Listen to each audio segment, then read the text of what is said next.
Siapa yang udah datang 9 kali di sini? Boleh ditulis nggak? Siapa yang udah datang 9 kali atau 8 kali atau 7 kali gitu ya? Atau yang pertama boleh ditulis angka 1 deh ya kayaknya.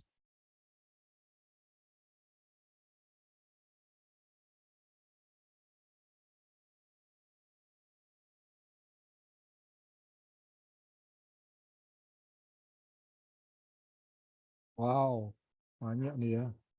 Wah, banyak yang baru. Oke. Udah ada yang 7 8 kali. Oke. Wah, banyak yang baru ya. Oke. Kita hari ini bahas yang di bab berapa ya, Bro?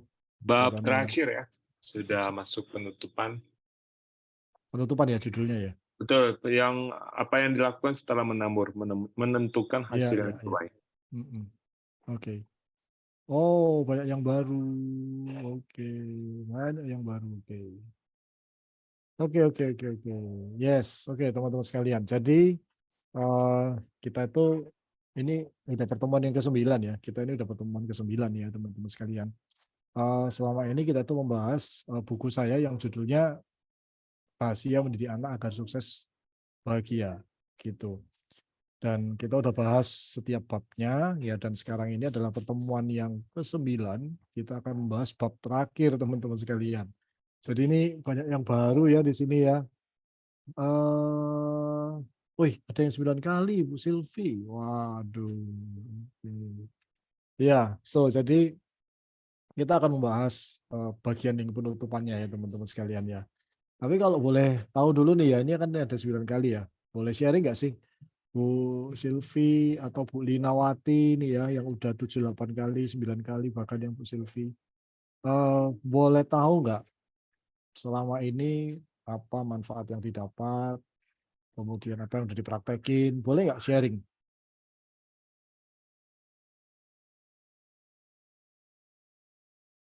Boleh sharing nggak? Hanya yang pertama ya. Halo, Bu Silvi, Bu Lina, Bu Silvi, monitor,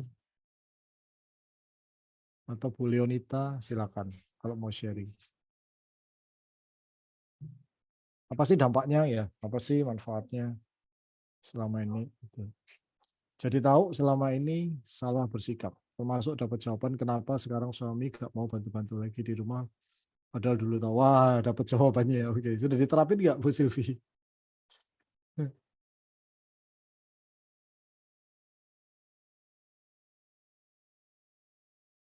Iya, jadi tahu ya akhirnya ya selama ini ya. Kita udah bahas banyak nih ya. Oke, thank you Bu. Siapa lagi nih? Bu Leonita mungkin atau Bu Lina, Linawati?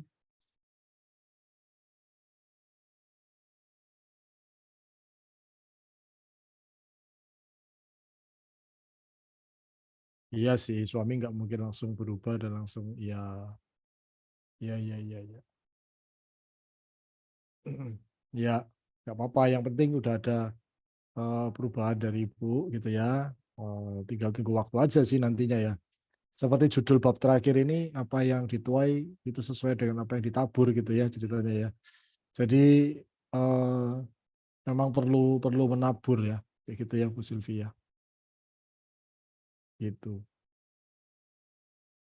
Oke, that's good sih. Tapi paling tidak udah tahu lah ya. Bu Lina nih ngomong ya, belajar melihat dari sudut pandang orang lain, apa yang kita pikir baik menurut kita belum tentu baik menurut orang lain. Yes, correct ya. Dan terutama ketika kita berurusan sama anak-anak kita gitu ya, terkadang kita tanpa sadar memaksakan pemikiran dan pendapat kita kepada dia gitu ya. Nah, memang ada kalanya itu benar gitu ya, terutama kalau kita melakukannya pas di waktu yang tepat gitu.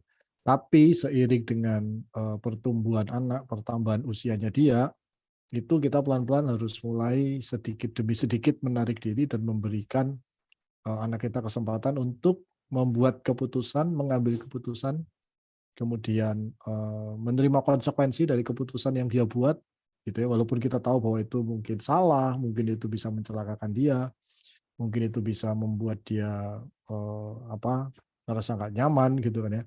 Tapi sepanjang itu tidak membahayakan hidupnya dia, tidak membahayakan nyawa ya maksudnya, ya biarin aja, biarkan dia buat salah gitu kan ya.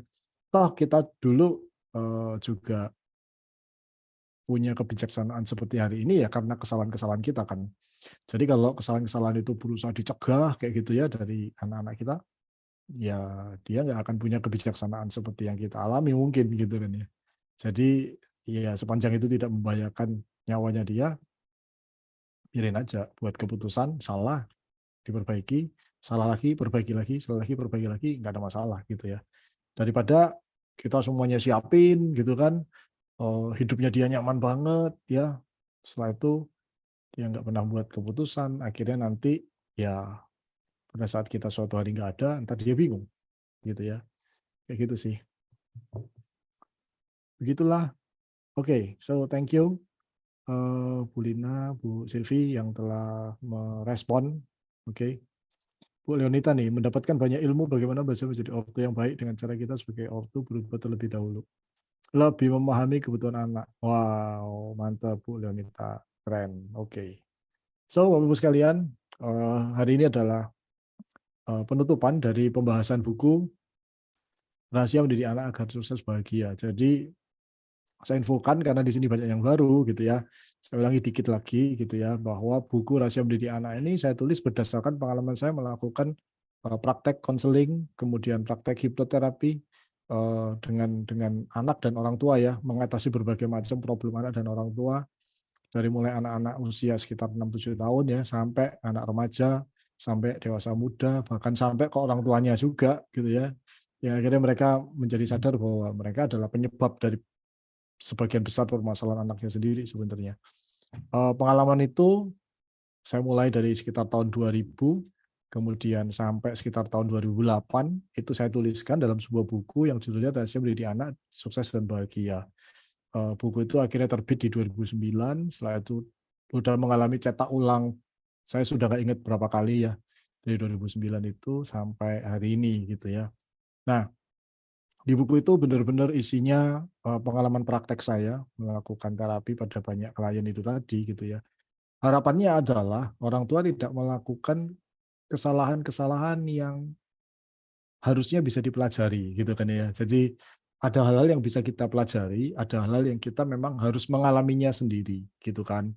Nah, jadi maksud saya menuliskan buku itu adalah untuk memperpendek learning curve yang dialami oleh para orang tua, sebenarnya seperti itu gitu ya.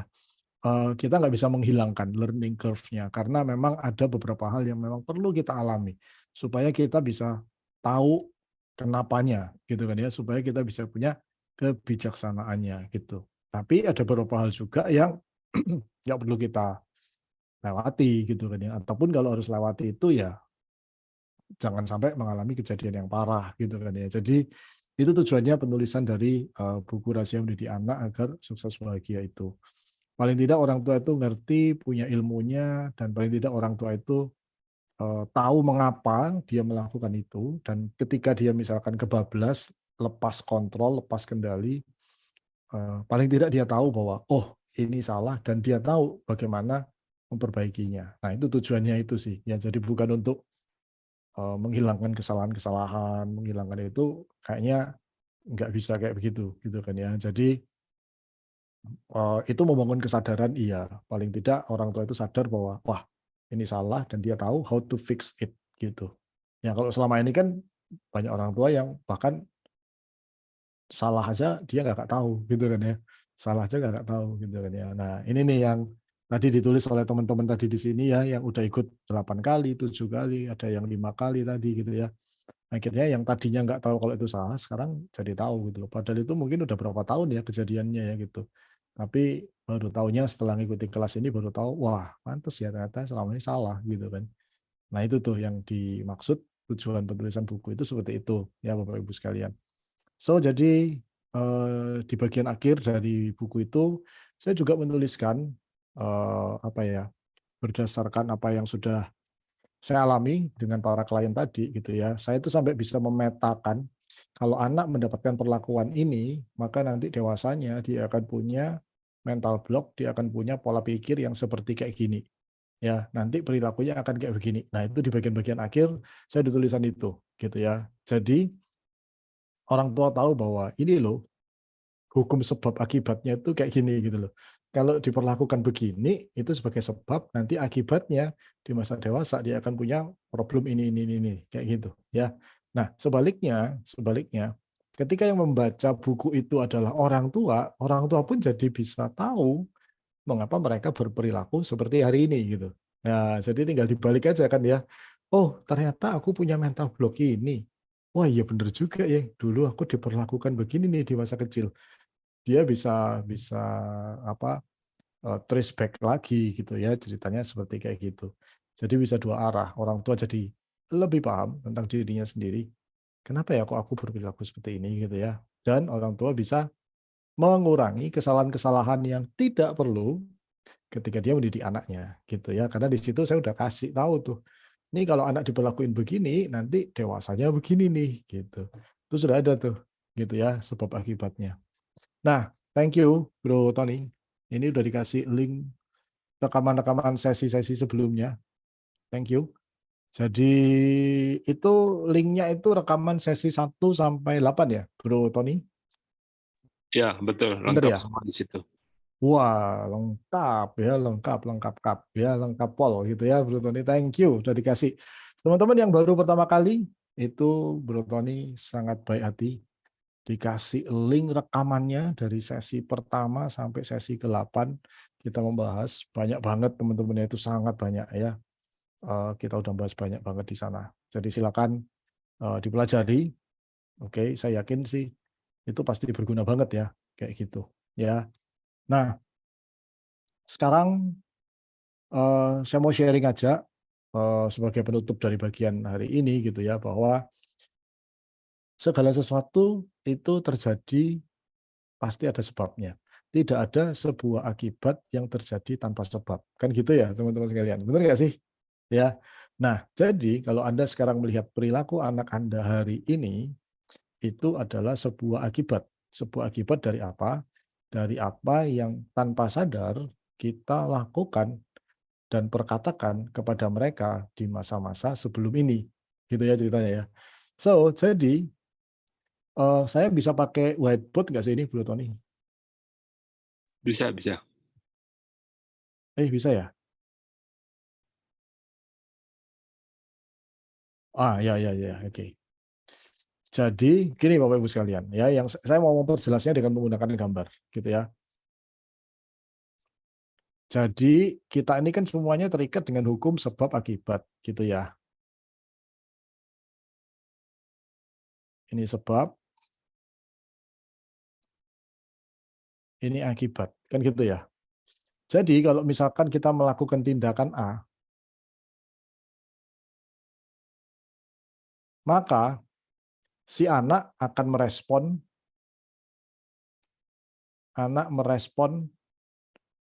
dengan katakanlah apa? Tindakan A misalkan dengan X misalkan, gitu ya. Anak merespon dengan X, gitu kan ya. Nah, selama tindakan A ini diulang, maka anak akan mengulang respon X ini. Ya, betul nggak? Jadi kalau tindakan A ini diulang lagi, gitu ya, ini itu diulang lagi, ya, ini saya copy lagi nih, gitu ya. Ya, jadi 2 kali diulang, tindakan A lagi kita lakukan ke anak, maka anak akan merespon dengan X lagi, gitu ya. Kita ulang lagi nih, anak juga akan merespon X lagi. Nah, sekarang Bapak Ibu perhatikan di sini, gitu ya. Ketika anak ini melakukan pengulangan sebuah respon 3 kali, sekarang Bapak Ibu bisa ngelihat nggak bahwa inilah asal mula terbentuknya sebuah perilaku. Jadi paham ya? Karena X diulang lagi, X diulang lagi. Apalagi kalau sampai 10 kali, maka ini sama saja dengan kita itu mentraining anak kita. Kita melatih dia untuk punya karakter seperti ini. Gitu kan ya. Karena nanti respon X ini nanti kan akan menjadi karakter nantinya. Karakter yang dibentuk kayak gitu ya. Contoh gitu ya. Kita melakukan tindakan A. Tindakan A ini contohnya adalah menyalahkan dia. memarahi dia ketika dia melakukan sesuatu gitu ya. Tuh kan kamu salah lagi udah dikasih tahu. Oke. Si anak meresponnya dengan, aduh iya ya. Kemarin udah dikasih tahu, kenapa sih aku salah padahal aku nggak kepingin salah loh. Oke, contoh ya, anaknya ngerespon dengan kayak gitu. Besoknya dia ngelakuin kesalahan lagi dan kita ngulang lagi kata-kata yang sama. Tuh kan kamu salah lagi berkali-kali dikasih tahu. Aduh, iya juga ya si anak sedih kan gitu. Besoknya lagi dia ngelakuin yang salah lagi dan kita ngomong, tuh kan kamu salah lagi. Emang ya kamu ini susah banget ya dikasih tahu ya. Gitu. Oke, si anak ngerespon, iya juga sih, aku emang susah kasih tahu ya gitu ya. Oke, nah jadi akhirnya udah 3 kali pengulangan, si anak merespon dengan iya ya, emang aku susah ya dikasih tahu ya gitu. Teman-teman, selama kata-kata Anda, tindakan Anda kepada anak Anda itu A, selalu menyalahkan dia terus gitu, maka si anak akan belajar untuk menyalahkan dirinya. Dan ketika ini diulang 10 kali, maka itu sudah cukup. Sudah cukup untuk membuat sebuah program di pikiran bahwa ya, emang apa yang aku lakukan selalu salah. Nah, akhirnya anak akan muncul sebuah kesimpulan. Kesimpulannya adalah apapun yang aku lakukan, ini kesimpulannya, apapun yang aku lakukan selalu salah. Oke, sekarang dia umur 15 tahun, 16 tahun. Gitu kan? Dia umur 15, 16 tahun. Dengan pola pikir ini, apapun yang aku lakukan selalu salah. Sekarang dia harus buat keputusan. Gitu kan? Apalagi nanti setelah dia dewasa. Tahu nggak Bapak Ibu, apa dampaknya kalau dia punya pemikiran ini dalam dirinya? Inilah yang mungkin terjadi pada Anda sekarang. Oke, Anda yang hari ini ragu kalau mau buat keputusan, nggak gampang kalau mau buat keputusan, menunda-nunda kalau mau buat keputusan. Nah, beginilah cara terbentuknya, gitu kan ya. Salah satunya caranya seperti ini, gitu ya. Jadi orang tuanya sering menyalahkan kalau dia salah, kalau benar nggak pernah dihargai, nggak pernah dipuji. Sehingga ketika orang tua lebih banyak menyalahkan daripada memuji, maka program pikiran ini akan muncul dan ini akan menjadi karakternya dia, ini akan menjadi pengaruh besar di dalam dia melakukan tindakan ataupun pengambilan keputusan. Ini baru salah contoh, gitu kan ya. Jadi ini yang saya ngomong, tanpa sadar, orang tua ini tanpa sadar melatih anaknya untuk punya citra diri seperti ini. Apapun yang aku lakukan selalu salah. Sehingga daripada salah, mendingan aku diam, jangan buat keputusan. Nah, kayak gitu ceritanya. Sampai sini bisa dipahami nggak? Sampai sini bisa dipahami ya. Ini kalau yang udah 5 kali gitu ngikutin ngikutin penjelasan saya dari awal udah pasti paham nih, udah pasti ngerti nih kayak gitu. Nah, jadi teman-teman sekalian, selama kita tidak mengubah tindakan kita yaitu A, maka anak kita akan selalu merespon dengan X. Dan artinya itu memperkuat pola pikirnya dia dan itu memperkuat habitnya dia. Gitu kan ya. Jadi kalau Anda maunya itu anak Anda itu meresponnya dengan Y gitu ya, maka Anda harus menggantinya dengan tindakan B. Anak merespon dengan Y, gitu ya. Anda nggak bisa melakukan tindakan A, tapi berharap anak Anda meresponnya dengan Y. Nggak bisa. Nggak bisa dipaham ya. Jadi orang tua sering ngomong begini, aduh gimana sih ngasih tahu dia ya, kok dia nggak mau berubah, gitu. Lah, Andanya sendiri nggak pernah berubah, ya. Andanya sendiri nggak pernah berubah. Lah gimana mau merespon dia, kayak gitu. Sampai di sini bisa dipahami nggak, teman-teman sekalian? Ini hukum sebab akibat, gitu ya. Jadi kalau A jadinya X, kalau B jadinya Y. Dan ketika Anda terus melakukan A, ya anak Anda akan terus meresponnya dengan X. Otomatis. Gitu ya. Oke. Kalau Anda itu kepengennya Y, ya Anda nggak bisa ngelakuin A. Itulah kenapa saya minta orang tua, gimana sih membantu anak saya berubah? Saya harus ngapain? Simple. Anda yang harus berubah.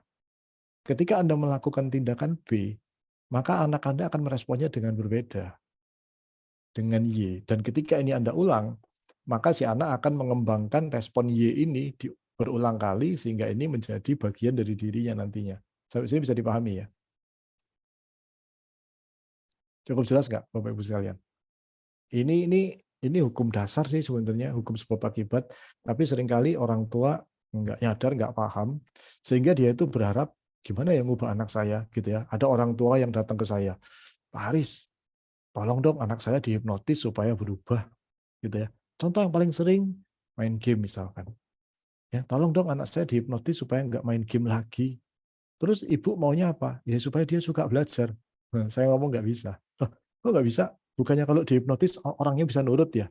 Kayak gitu kan? Ya nggak bisa. Loh, kok nggak bisa? Kenapa gitu? Permasalahan anak main game itu cukup panjang gitu loh ceritanya ya. Oke? Kenapa anak main game?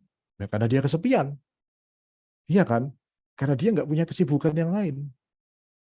Gitu kan? Akhirnya dia coba-coba game, wah menarik nih gitu. Cobain lah, gitu kan ya. Kemudian ketika dia main game, dia mendapati bahwa kalau salah bisa diulang, nggak ada yang marah-marah, bahkan disemangati, try again, coba lagi. Udah gitu doang. Nggak ada kata-kata, kamu bodoh banget sih, kamu dikasih tahu, kamu main game berkali-kali kok nggak bisa-bisa sih gitu. Nggak ada kata-kata gitu, nggak ada. Cuman try again, you can do it, gitu kan ya. Tapi kalau bener, kalau gamenya menang, dia dapat piala, poin, dapat penghargaan, gitu. Nah, sementara sama orang tua nggak pernah kayak gitu. Ya salah, diomelin, dimarahin, dihukum bahkan, dipukul bahkan. Oke, kalau bener nggak pernah dihargai, nggak pernah dipuji, dianggap ya memang udah selayaknya kamu harus melakukan itu, kan gitu ya. Wah, akhirnya anak tambah kecanduan main game. Kenapa? Yo, sini enak kok, salah nggak apa-apa, kalah nggak apa-apa, gitu kan. Bener dikasih penghargaan. Nah, lebih dalam lagi kan dia terikat sama game sekarang akhirnya. Gitu kan ya. Coba Anda bayangkan, seandainya anak Anda punya kesibukan, kira-kira dia akan tergoda nggak main game? Enggak, gitu kan ya. Coba Anda bayangkan, seandainya Anda punya waktu sama dia, ngobrol, main yang mengasikkan, yang seru, serunya tapi menurut anak, bukan serunya menurut Anda, gitu kan ya. Kira-kira dia akan main game lagi nggak? Kagak, gitu loh. So, ketika Anda mau mengatasi anak Anda yang kecanduan main game, kalau Anda hanya melakukan tindakan ngomong doang, ya ngomong doang, Anda pakai nasihat nih. Tindakan A-nya ini adalah contohnya Anda menasihati, nak, jangan main game terus, kamu belajar, bla bla bla gitu ya. Anda coba 1 kali, 2 kali, dia tetap kecanduan main game. Anda ngomong lagi, dia tetap nggak bisa lepas dari gamenya. Anda ngomong lagi, tetap nggak bisa dengan gamenya. Anda teriak, tetap nggak bisa lepas dari gamenya. So, kalau udah kejadian kayak begitu, itu sinyal bahwa Anda harus mengganti tindakan Anda. Loh, udah terbukti 4 kali, 5 kali Anda ngomong, jelasin, teriak, dia nggak berubah kok, masih Anda pakai caranya. Paham nggak sih? Gitu kan? Kenapa masih dipakai? Caranya udah terbukti gagal, gitu kan ya. Anda harus meresponnya Anda harus menggantinya dengan tindakan yang B. Apa itu B? Ya apapun, pokoknya jangan ngomong, ngomel, marah, teriak. Diganti cara itu. Gitu ya. Contoh misalkan Anda siapin waktu sama dia, ngajak dia main bola, bulu tangkis, berenang mungkin, taekwondo mungkin, karate mungkin, atau ngajakin dia main, atau ngajakin dia dancing mungkin, ngajakin dia belajar masak mungkin. Nah, coba perhatiin, kalau Anda lakukan itu, kalau Anda ajak dia melakukan kegiatan bareng dengan Anda, perhatikan apakah responnya berubah terhadap gamenya. Silakan dicek, gitu kan ya. Silakan dicek, berubah nggak anaknya? Oke, kalau berubah, nah berarti pendekatan B ini Anda bisa lanjutin, Anda ulangin lagi. Kan gitu ya. Jangan bersikukuh dengan sebuah tindakan yang udah jelas-jelas menghasilkan hasil nggak bagus. Gitu loh. Ketika Anda melakukan tindakan A, tapi Anda berharap hasilnya Y, ini konyol namanya. Kan gitu ya.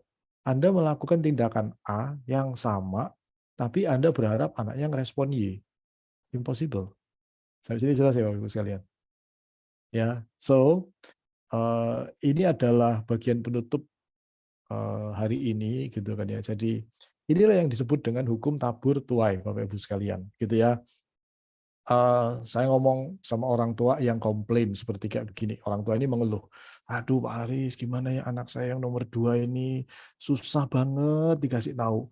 Nggak kayak anak yang pertama gitu kan. Emang anak pertama gimana? Aduh enak banget. Saya nggak usah ngomong, dia ngerti, dia langsung tahu, dia langsung jalan, dia paham tanggung jawabnya gitu. Oke. Kalau anak yang kedua susah banget. Saya udah ngomong, dari mulai ngomong halus sampai ngomong teriak gitu kan ya. Oke. Saya nanya gitu kan ya, menurut Ibu kenapa bisa begitu? Ya, mungkin Tuhan mau mencobai saya kali, Tuhan memberikan saya cobaan gitu dengan anak ini kayaknya gitu kan. Saya dilatih untuk sabar kayaknya sama anak ini gitu. Saya ngomong, emang ada ya Tuhan mencobai manusia kayak begitu? Ya, saya ngomong nih gitu, Bu, sebelum Ibu ngomong ini cobaan Tuhan dengan mengkaruniakan anak seperti ini, coba deh kita renungkan dulu. Apa yang Ibu lakukan sama anak ini? Oke, karena segala sesuatu itu terikat dengan hukum sebab akibat. Gitu loh. Ya, kalau Anda ngomong Tuhan, loh berarti hukum sebab akibatnya di mana gitu loh. Tuhan udah buat hukum sebab akibat. Terus tiba-tiba Tuhan mencobai Anda gitu. Maksudnya apa? Keluar dari hukum sebab akibat gitu. Gak mungkin kan gitu loh. So saya nanya, Ibu sama anak yang kedua ini kapan Ibu terakhir kali memuji dia? Dia diam. Oke. Iya ya katanya gitu. Oke. Kapan terakhir kali Ibu mengatakan dia hebat? Waduh, dia sih kayaknya nggak ada yang hebat sih Pak. Selama ini dia omongin sih selalu bandel katanya gitu. Jadi nggak pernah ngomong dia hebat. Ya nggak pernah, kan dia selalu susah gitu diajak kerjasama. Gitu kan, bandel banget gitu. Oke, saya tanya nih sama Ibu sekarang. Seandainya Ibu tidak pernah dihargai, Ibu nggak pernah dianggap hebat, kira-kira Ibu akan gimana? Wah, saya jengkel katanya gitu. Nah, sama, gitu kan. Di situ Ibu itu baru mulai diam. Loh, jadi gimana nih katanya gitu kan. Oke, jadi yang perlu diterapi siapa nih Pak gitu? Menurut Ibu siapa? Nah itu teman-teman sekalian. Oke, nggak bisa ya Pak anaknya jadi terapi. Lah, anak ini bisa punya perlakuan seperti ini, bisa punya perilaku seperti ini dari mana asalnya gitu kan. Yuk kita telusuri dulu gitu loh. Oke. Jadi jangan datang-datang ke saya mentang-mentang saya dianggap hipnotis, hipnoterapis gitu. Wah, bisa dihipnotis terus anaknya berubah gitu. Iya kalau bisa gitu mah enak ya, saya juga suka kali gitu kan. Oke, nggak bisa begitu juga gitu ya. Bukan begitu, hipnotis bukan begitu gitu ya. So, jadi di sini Bapak Ibu paham nggak sih? Siapa yang di sini mendapatkan sebuah pencerahan? Boleh tulis angka 1. Siapa yang di sini yang mendapatkan sebuah kesadaran baru tentang hukum sebab akibat ini seperti apa di dalam dunia parenting gitu.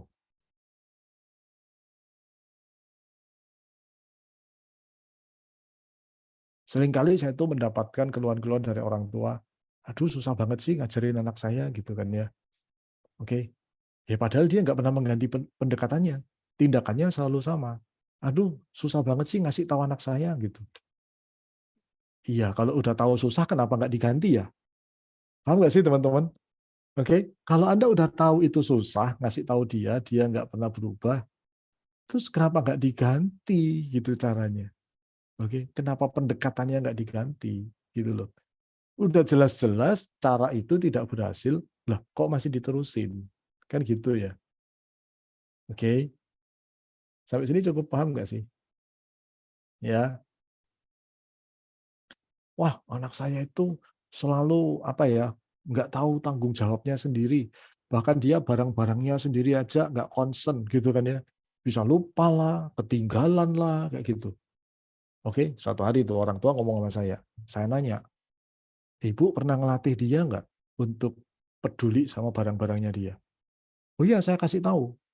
Enggak, yang saya ngomong dilatih. Maksudnya gimana ya dilatih itu? Yang Ibu lakuin apa selama ini? Ya, saya selalu kalau dia mau berangkat sekolah, saya selalu mengingatkan dia, pensilnya, bukunya, baju olahraganya, makanannya gitu. Oke, terus hasilnya gimana? Ya, tetap aja lupa, Pak, walaupun saya sudah beritahu. Nah, pertanyaan saya, kalau Ibu udah tahu, berkali-kali diberitahu, anaknya selalu lupa, terus kenapa enggak diganti pendekatannya? Di situ dia mulai bengong, gitu kan ya. Ya juga ya kayak gitu. Nah, terus gimana Pak pendekatan yang lainnya? Ya, kalau ibu selalu bicara detail kepada dia, ya dia tidak akan pernah belajar karena dia selalu akan berpikir bahwa nanti juga mama ngingetin, gitu kan. Next time ibu coba ngomong aja, kamu cek perlengkapan kamu, udah, oke. Terus nanti kalau ketinggalan gimana Pak? Kan saya yang malu gitu kan ya. Dipikir saya nggak perhatiin orang anaknya gitu kan. Ya nggak apa-apa, biarin aja, biarin dia belajar. Kalau dia nggak pernah belajar salah, ya dia nggak akan pernah jadi benar nantinya. Paham nggak sih Bapak Ibu? Ya, ketika Anda selalu mendikte anak Anda harus ini, A, B, C, D, E, dijelasin semua. Kira-kira anak Anda belajar mikir nggak? Kira-kira anak Anda berlatih menggunakan pikirannya nggak untuk menyiapkan keperluannya? Kagak. Lah, kalau dia nggak pernah berlatih menyiapkan barang-barang pribadinya, pertanyaan saya, kemudian Anda mengharapkan dia tumbuh jadi anak bertanggung jawab. Masuk akal nggak? Sampai sini paham ya? Cukup jelas ya, Bapak Ibu sekalian. Anaknya nggak pernah dilatih mandiri, oke? Yang dilatih itu tergantung, gitu kan ya? Tergantung sama ibunya kan gitu loh, karena selalu dikasih perintah detail. Lakukan A, lakukan B, lakukan C, setelah C D, setelah D E, setelah E F gitu. Anak nggak pernah dilatih mikir, tapi kita harapkan dia bisa berpikir. Nah, gimana coba? Sampai sini jelas nggak sih, teman-teman?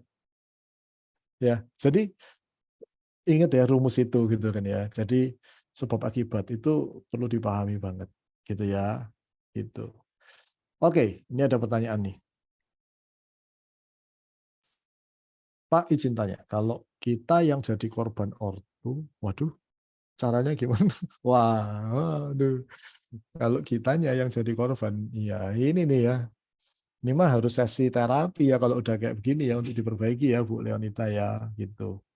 Kemudian Pak saya mau tanya, kenapa ada anak yang berani terhadap orang tuanya? Ah, pertanyaan saya, apa yang tanpa sadar orang tua latih kepada anak ini sehingga dia berani? Oke. Apakah itu ada pengaruhnya karena mungkin dari kecil dimanja sehingga saat anak dewasa dia berani melawan bahkan bisa memukul orang tuanya? Ya, begitulah sebab akibat kan. Sebab akibat ya.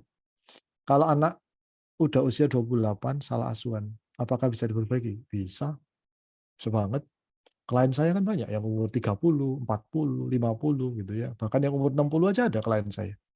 Bisa diperbaiki kok. Oke. Pak, apakah sikap saya salah ya? Soalnya sama saudara dibilang saya kejam. Saya selalu bilang siapkan buku pelajaran dan perlengkapan masing-masing ya. Hari pertama sampai ketiga saya kasih contoh bagaimana caranya. Dan saya bilang kalau ada yang ketinggalan, mami nggak mau bawain. Itu tanggung jawab CC sendiri. Iya. Iya, kurang lebih begitulah. Anaknya umur 3 tahun. Yes, boleh. Yes, kita tuh melatih dia. Kita tuh melatih dia, gitu ya. Kalau dia salah, ketinggalan misalkan, kasih pelukan aja, nggak apa-apa. Yuk, kamu siapin lagi. Udah. Jadi tugas kita itu mendukung dia, melatih dia, gitu. Bukan dimarahi. Makanya dipikir, gitu kan ya. Mama kan udah kasih contoh, mama kan udah kasih tahu, gitu kan ya. No, bukan begitu. Ketika dia salah, kita peluk dia, kita ngomong, yuk belajar. Kamu persiapin, coba kamu pikir. Coba kira-kira apa yang bisa kamu lakukan supaya nggak lupa. Kamu mungkin pakai alarm, kamu mungkin tulis di kertas, di notes, ditempel di tembok, daftar checklist, atau kamu mau pakai yang mana. Nah, kita yang kasih bantuan dia, kita tuh melatih dia, gitu loh ceritanya ya, tapi bukan men-take over. Sampai sini paham ya? Jelas ya? Jadi jangan take over, Bapak Ibu. Kita melatih, gitu ya. Cukup jelas? Gitu. Anak ini ADHD, tricky, tidak mau ke psikolog, bahkan bisa mengelabui psikolog. Oke. Ya, ini dari awalnya udah panjang ceritanya ya Bu Mersita kalau seperti kayak gini. Saya nggak bisa jawab dengan singkat di sini ya. Ini panjang di ceritanya Bu Mersita ya. Kalau anak saya umur 1 tahun kebiasaannya kalau kegirangan itu suka jambak-jambak rambut mamanya. Suruh ditarik tangannya. Kata-kata yang benar gimana? Nah, begitu dia kegirangan, dia mau melakukan itu, Anda kan tahu nih gelagatnya dia mau melakukan itu. Anda udah jaga-jaga.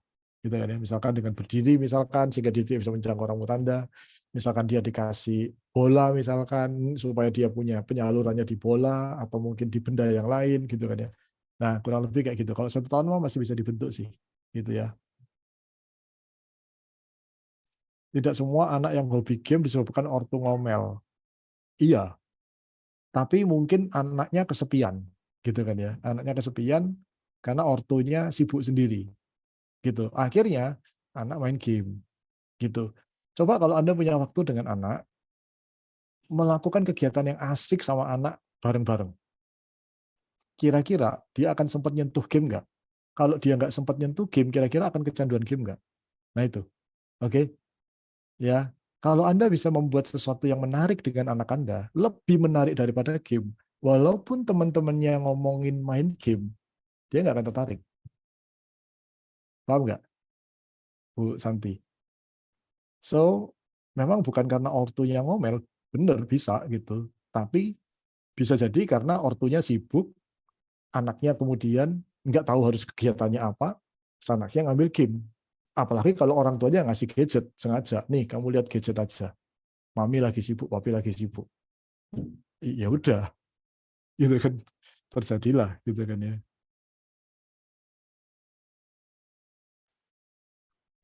Jelas ya, Bu Santi. Kalau Anda bisa melakukan kegiatan yang lebih menarik bersama dengan anak, lebih menarik daripada game, anak Anda nggak akan ini, gitu loh ya. Nggak akan tertarik gitu loh untuk main game. Wah ini lebih menarik, ini lebih seru kok. Kan gitu ya. Jadi salah satu penyebabnya sih itu sih sebenarnya. Gitu kan ya. Dari banyak kasus yang saya tangani ya karena itu. Ketika saya minta orang tuanya untuk gimana Pak supaya anak saya nggak balik lagi kecanduan main game. Saya nanya, Bapak Ibu bersedia melakukan apapun nggak untuk anak Anda? Maksudnya apa ya gitu? Ya karena ini tergantung peran Anda gitu. Ya, Anda nggak bisa berharap bahwa anak ini itu punya kesadaran sendiri, apalagi anaknya masih umur di bawah 12 tahun lah katakanlah. Ya, anak di bawah umur 12 tahun mau gimana kesadarannya? Oke. Orang dewasa aja banyak kok yang kecanduan game, yang nggak bisa kontrol diri gitu. Apalagi anak 12 tahun, Anda kondisikan supaya dia main game tanpa Anda sadari loh ya mengkondisikannya. Nah, itu yang terjadi. Sampai sini paham ya teman-teman sekalian. Kayak gitu. Oke, jelas ya? Gitu. So, teman-teman sekalian, oke. Waduh, ini pasti banyak pertanyaan ya. Siapa yang sampai detik ini itu mulai dapetin pencerahan? Mungkin saya nggak bisa jawab semua pertanyaan ya, karena waktunya yang mepet. Oke, tapi sampai sejauh ini Anda dapat pemahaman nggak sih? Walaupun mungkin ini belum menyelesaikan masalah Anda, karena saya baru memberikan sebuah gambaran besarnya doang, gitu kan ya, tentang gimana sih landasan berpikirnya gitu ya. Jadi ya saya berharap itu bisa membantu Bapak Ibu semua untuk memahami dan mengerti tentang kondisi Anda sendiri dan kondisi anak Anda, dan Anda tahu bahwa oh loophole-nya ada di sini toh gitu. Oh missing link-nya ada di sini toh gitu. Ya, ada game yang dipakai melatih kelitian dan membuat Anda oh ya itu ada. Betul. Oke. Itu ada. Oke. Ya, tinggal Anda sekarang harus hati-hati aja ya. Jangan sampai terus anaknya akhirnya keterusan gitu kan ya. Gitu sih. Cukup jelas ya. Oke, so Bapak Ibu sekalian, karena ini waktunya mepet, ya, saya mau sharing satu hal lagi ke Anda semuanya gitu ya. Saya dengan Bro Tony, ketua kelas kita di sini. Mana Bro Tony? Bro Tony. Yes, hadir. Oke, so jadi kita itu senang banget melihat animonya teman-teman semua yang belajar di kelas ini gitu ya. Kita tuh surprise gitu ya. Ternyata eh, banyak orang yang benar-benar serius ya belajar ya tentang parenting ini gitu kan ya. Nah, pertanyaan saya adalah siapa yang kepingin belajar terus bahkan lebih dalam lagi bahkan lebih detail? Boleh tulis angka 1. Ayo silakan ya. Siapa yang masih mau belajar terus lebih dalam bahkan lebih detail? Oke, kita lihat nih. Banyak nggak gitu ya? Oke. Wow, banyak banget nih ya, gitu. Oke. Nah, Bro Tony tadi dengan saya diskusi gitu kan ya. untuk mengakomodasi ini itu seperti apa gitu kan ya. Akhirnya saya ngomong nih sama Bro Tony, ya udah kalau kayak gitu, yuk kita buat sebuah program mentoring gitu kan ya. Jadi bukan cuma sekedar apa ya, bukan cuma sekedar seminar biasa gitu ya, maksudnya ya bukan cuma sekedar seminar biasa satu arah, tapi kita lakukan sebuah program yang namanya itu mentoring gitu kan ya. Kalau namanya mentoring itu berarti kita nggak bisa ketemu satu kali gitu ya, kita nggak bisa ketemu satu kali ya, kita akan lakukan ketemuan beberapa kali gitu kan ya, dan nggak akan bisa pendek, nggak akan bisa pendek gitu ya. Kenapa? Karena kita semua ini itu kan dibentuk puluhan tahun ya, benar nggak sih? Di pikiran kita ini udah terbiasa melakukan ini tuh puluhan tahun kayak begitu. Jadi kalau Anda cuma dengerin seminar satu kali terus Anda berharap Anda bisa berubah, itu kayaknya cukup berat gitu tantangannya gitu kan ya. Atau kalau Anda cuma dibimbing sekali dua kali didampingi gitu kan ya, itu juga cukup berat. Atau kalau Anda belajar sendiri pun cukup berat juga. Kenapa? Karena nggak ada yang ngawasin, nggak ada yang negur Anda, nggak ada yang ngingetin Anda. Benar nggak sih? Ya, seringkali kan gitu ya, karena kita merasa sendirian gitu kan ya. Kan gitu ya. Nah, akhirnya saya ngomong, dari beberapa orang yang belajar sama saya gitu kan ya, saya mendapati bahwa kalau itu cuma sebuah seminar yang setelah seminar selesai pulang sendiri-sendiri ke rumah gitu, ya paling orang cuma semangat satu hari dua hari, setelah itu dia akan balik lagi ke kebiasaan lamanya lagi. Kenapa? Ya apa yang Anda bisa harapkan dari seminar yang bahkan mungkin seminarnya katakanlah 5 jam. Sementara otak Anda udah diprogram oleh sesuatu sugesti sejak puluhan tahun yang lalu. Kan gitu ya? Benar nggak? Bagaimana 5 jam bisa menghapus yang puluhan tahun ini? Kan gitu ya? Nah, akhirnya saya ngomong sama Bro Tony bahwa kalau mau, kita lakukan program mentoring. Gitu kan ya. Dengan program mentoring ini kita akan rutin ketemuan, gitu ya, rutin ketemuan. Kita akan ngasih tahu harus ngelakuin ini. Kita akan evaluasi juga di pertemuan berikutnya. Kita akan nanya kemarin gimana penerapannya, kesulitannya di mana, ininya di mana, dan kita kasih tahu lagi seperti kayak gitu. Oke. Nah, kalau program mentoring saya ngomong sama Bro Tony, oke, yuk saya mau saya lakuin, gitu ya. Tapi kalau cuma sekedar seminar doang, eh, saya merasa kayak, aduh, seminar doang mah bukannya saya nggak mau ya, gitu kan ya. Tapi saya tahu kok hasilnya gimana, gitu kan ya. Paling Anda ngerti, Anda paham, udah itu kalau kemungkinannya adalah di tengah jalan Anda bingung, setelah itu Anda nggak tahu mau tanya sama siapa. Kayak gitu ya, benar nggak sih? Aduh, gimana ya, benar nggak ya? Mau tanya lagi, udah selesai seminarnya. Kan gitu ya, benar nggak sih? Ya, nah, jadi akhirnya saya punya ide bahwa yuk kita lakuin program mentoring. Jadi karena ini program mentoring, bakal lama gitu. Oke. Siapa yang mau boleh tulis mau di sini. Ayo, siapa yang mau boleh tulis mau. Siapa yang mau ya? Kita lihat nih responnya Bro Tony. Mau nggak gitu kan ya? Kalau mau ya kita buka gitu kan ya. Kalau enggak ya nggak usah gitu ya. Oke, karena saya perlu komitmen waktu juga kan gitu ya, teman-teman. Oh, pada mau nih ya. Wah, seru nih. Oke. So, saya juga mau teman-teman sekalian, ini program bisa diikuti oleh banyak orang. Gitu kan? Jadi Anda manfaatkan kesempatan ini nanti, oke? Saya udah ngomong sama Bro Tony, saya tuh kepingin ini diikuti oleh banyak orang, ya. Jadi saya memutuskan bahwa program ini itu harus bisa dijangkau oleh banyak orang, oke? Nah, teman-teman, mungkin Anda berpikir, waduh, ini kelasnya pasti harganya jutaan. Mentoring namanya kan gitu kan ya. Siapa yang berpikir bahwa ini bakal jutaan? Ayo, siapa yang berpikir ini bakal jutaan? Iya, katanya gitu kan ya. Wah, iya, gitu kan ya. Oke. Siapa yang berpikir ini angkanya di bawah 1 juta? Ayo, siapa yang berpikir ini di bawah 1 juta? Mentoring ini lama loh, ya, bisa 6 bulan, bisa setahun juga. Siapa yang berpikir bahwa ini tuh bisa di bawah 1 juta? Hah, di bawah 1 juta gitu. Minimal 750.000 katanya Bro Tony ya, gitu. Wes, oke. Saya, oke. Oke, Bapak Ibu. Kalau saya ngomong sama Anda, saya ngomong sama Bapak Ibu sekalian, kita akan lakukan program mentoring ini. Kita akan bagi beberapa level gitu ya. Jadi nanti akan ada modul pertama, terus nanti ada modul kedua. Oke, modul pertama ini nanti 3 bulan, di mana 1 bulan ketemu 2 kali, A 1,5 jam. Oke, jadi kita akan ketemu berapa kali jadinya? 6 kali ya. 1 bulan kan ketemu 2 kali. Jadi kalau 3 bulan kita akan ketemu 6 kali. Terus modul 2, jadi ini nanti basic-nya, terus kemudian ini nanti intermediate-nya. 3 bulan juga. Ya, sama. 1 bulan ketemunya 2 kali juga, sama gitu ya. A 1,5 jam.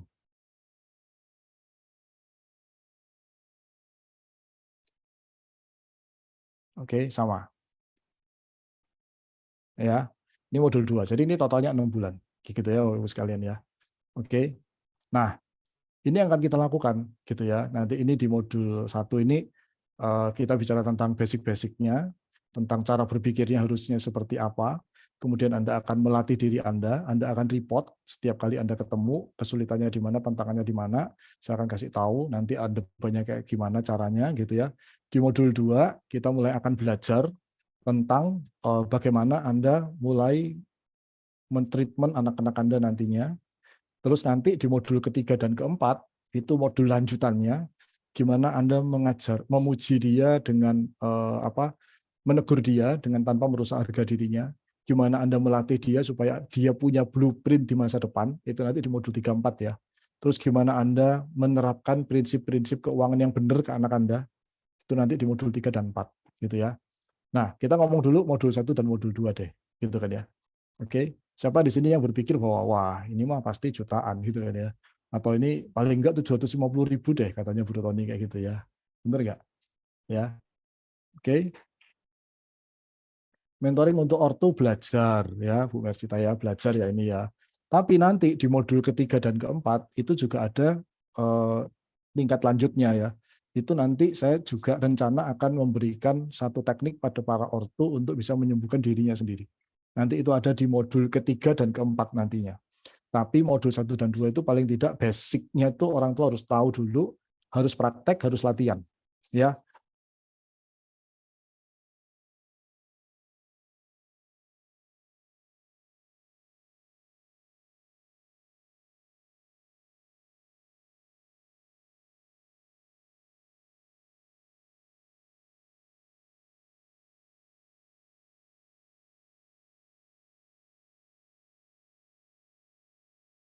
ya silakan.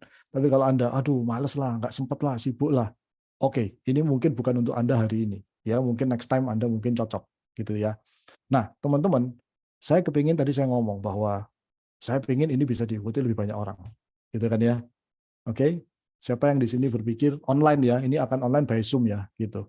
Tadi Bro Tony ngomong, wah ini minimal 750.000 gitu ya.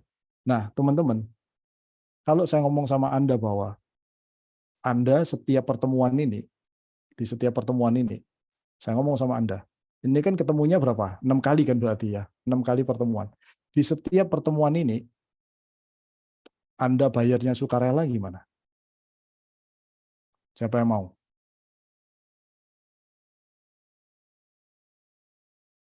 Siapa yang mau? Maksudnya bayar sukarela gimana? Terserah Anda. Anda mau bayar 20.000 boleh. Anda mau bayar 100.000 boleh. Ya, Anda mau bayar 30.000 boleh. Bebas, silakan aja. Terserah Anda. Ya, bagaimana Anda menghargai ilmunya, ya itulah. Kalau Anda merasa, wah ini ilmunya berharga, saya bayar 100.000, silakan. Kalau Anda merasa, aduh ilmu kayak beginian apaan sih, saya bayar 10.000 aja, silakan aja. Ya, karena cara Anda membayar, itulah cara Anda menghargai diri Anda dan ilmu, kayak gitu ya. So, kalau sukarela, semua orang harusnya bisa ngikuti ya. Nggak ada alasan lagi mahal. Oke? Nah, sekarang tinggal Anda mau apa kagak, gitu kan ya. Karena alasan mahal sudah nggak ada lagi. Anda bayar sukarela kok. Ya, aduh Pak, saya lagi kesulitan ekonomi nih, saya kesulitan banget, tapi saya mau berubah, saya mau belajar. Silakan aja. Ayo, siapa yang benar-benar serius mau, gitu ya. Tapi saya minta Anda belajarnya serius. Oke, kalau bisa ngajak teman sekalian, rame-rame belajarnya lebih asik, lebih seru. Oke, Anda nggak sendirian nantinya. Oke, serius nih, gitu kan ya. Nah, teman-teman, sebagai bentuk komitmennya nanti, itu akan ada yang namanya uang pendaftaran yang Anda itu sekali bayar doang, gitu ya. Tujuannya apa? Tujuannya supaya Anda itu nggak keluar masuk, keluar masuk, keluar masuk, gitu ya. Uang pendaftarannya nggak mahal-mahal, cuma 200.000, gitu ya. Itu cuma sekali bayar. Setelah itu di setiap pertemuan berikutnya Anda bebas mau bayar berapapun, silakan, gitu ya. Silakan, ya.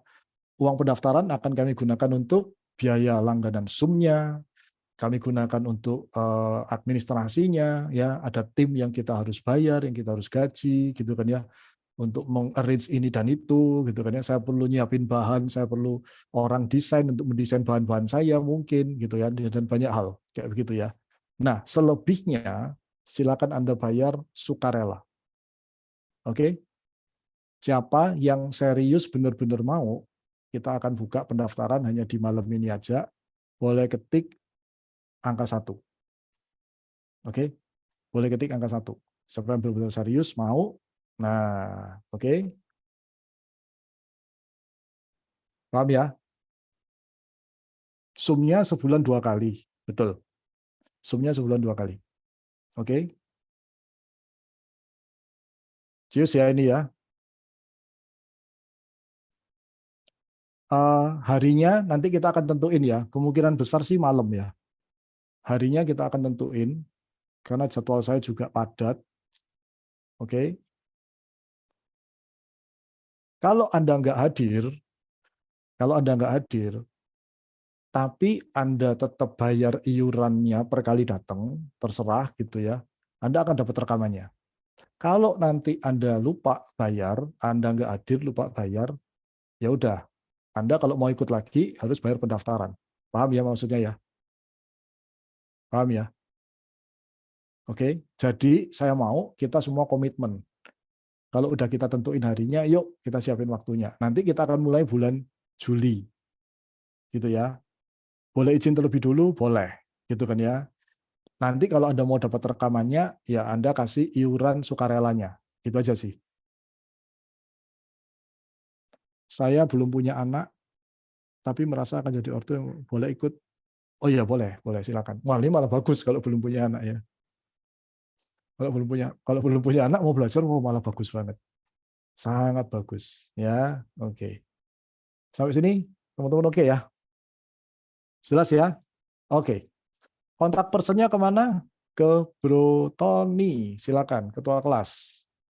Anda bisa dihubungi di nomor berapa, Bro Tony? Ya, sudah saya chat ya, bisa di WA aja. Ya, oke. Bisa di WA. Ke ketua kelas, itu dia ya. Teman-teman, kita akan mulai di bulan Juli. Kemungkinan besar itu di hari Kamis. Sama seperti hari ini ya, Bro Tony. Is it okay, Bro Tony? Jadwal lu gimana? Boleh, oke, oke Pak. Oke Ya, ya? sahabat kelas, sesuai dengan komitmen tadi ya sudah disampaikan ya, kalau tidak hadir, tidak ada informasi, berarti mesti daftar ulang ya gitu Pak ya. Betul. Materinya sama dengan buku saya? Enggak. Lebih dalam lagi bahkan ya. Lebih dalam lagi. Ya, oke. Ini bentuknya sudah bukan cuma seminar, tapi bentuknya itu sudah lebih ke arah praktek nantinya. Jadi saya akan kasih tahu harus kayak gimana, prakteknya gimana. Saya akan kasih tugas Anda lakukan di rumah. Kita ketemu lagi, Anda akan report, kasih tahu kesulitannya di mana dan sebagainya. Saya akan kasih tahu lagi, Anda berubahnya harus kayak gimana, ngelakuinnya gimana gitu. Seperti itu terus ya, sampai Anda benar-benar bisa menguasainya, paling tidak. Sampai sini cukup jelas? Kalau belum punya anak, apakah ikut keseluruhan sesi? Yes, ikut. Karena Anda harus tahu basicnya. Karena itu nyambung semua materinya, nggak bisa dipecah-pecah. Cukup jelas ya, Bu Shirley? Oke. Nama kelas Zoom-nya adalah super parenting. Nah, ya, super parenting. Oke. Ya. Bro Tony, pendaftaran terakhir kapan? Kita batasi ya mungkin seminggu ke depan ya. Ntar akan infokan di grup ya. Ya. Kalau tidak punya anak, apakah tidak begitu bermanfaat? Akan bermanfaat karena Anda akan lebih mengenali siapa diri Anda. Karena Anda pun juga pernah jadi anak kan. Dan mungkin dalam proses itu, mungkin ada hal-hal yang Anda mengalami sesuatu. Yang Anda mungkin nggak tahu. Yang Anda mungkin nggak nyadar. Gitu ya. Jadi kalau mau ikutan, boleh. Oke. Karena kita akan ada pembahasan tentang mekanisme pikiran lebih dalam. Which is itu tidak hanya berguna untuk mendidik anak, tapi mekanisme pikiran itu juga berguna bagi kita sebagai orang dewasa. Karena kita tahu jadinya, oh ternyata pikiran saya begini ya cara kerjanya, gitu. Oke, nggak bisa latihan, ada dong latihannya nanti, ya. Latihannya itu ada. Kalau Anda nggak punya anak, bisa, tetap bisa. Kan Anda juga ada bagian dalam diri Anda yang berupa anak-anak. Anda bisa latihan kan dengan diri Anda sendiri nantinya. Paham ya? Oke, cukup jelas.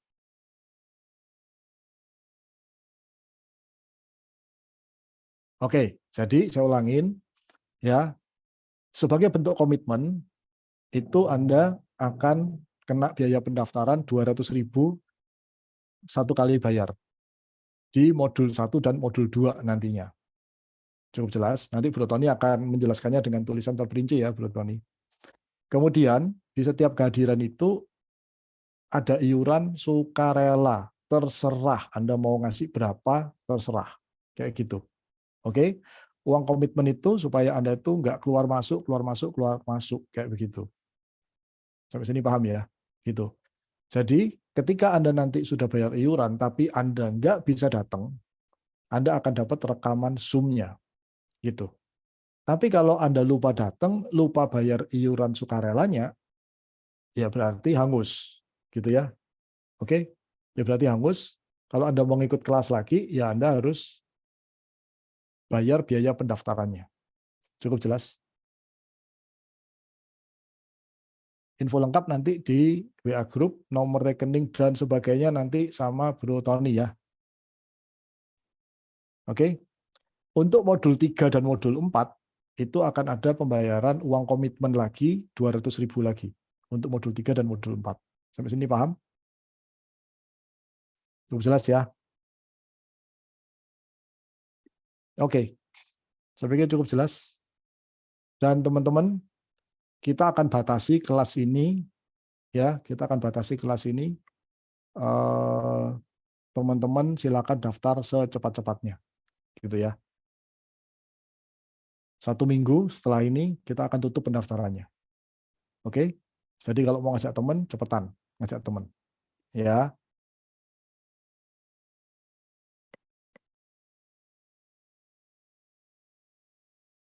Daripada tiap sesi bayar, boleh tidak sekaligus 6 kali iuran langsung. Silakan diatur sama Bro Tony. Tapi kenapa kok saya minta tiap kali Anda harus bayar iurannya setiap kali, membiasakan Anda komitmen. Supaya nggak ambil main gampangnya saja. Gitu ya. Kita komitmen. Gitu. Kita jalani prosesnya satu, seperti itu. Oke ya. Memang tujuannya memang saya mau melatih itu. Supaya Anda benar-benar bisa mengikuti prosesnya satu demi satu. Tujuannya sih harapannya seperti itu. Gitu ya, Bu Santi. Ya, nanti akan dikasih perinciannya di WA Group. Sesi 1, sesi 2 itu ngapain aja. Di modul 1 dan modul 2 kita bahas apa saja. Oke? Cukup jelas? Ya, kita harus akhiri sesi ini. Karena Betul. ada kelas lain ya, Bro Tony. Ya, Gitu. sesi ini Thank kita you, akhiri dan sahabat teman-teman kelas kita sekalian. ntar akan dibagikan link grup ya. Jadi bagi Bapak Ibu yang mau bergabung, ntar silakan masuk ke grup yang akan dibagikan di grup yang ada saat ini. Oke. Demikian akhir dari sesi pertemuan kita selama 9 kali ya. Semoga ini menjadi bermanfaat buat kita semua. Terima kasih Pak Arisandi untuk sharingnya dan terima kasih Thank sahabat kelas you. yang hadir. Izin live. Ya, selamat malam semuanya.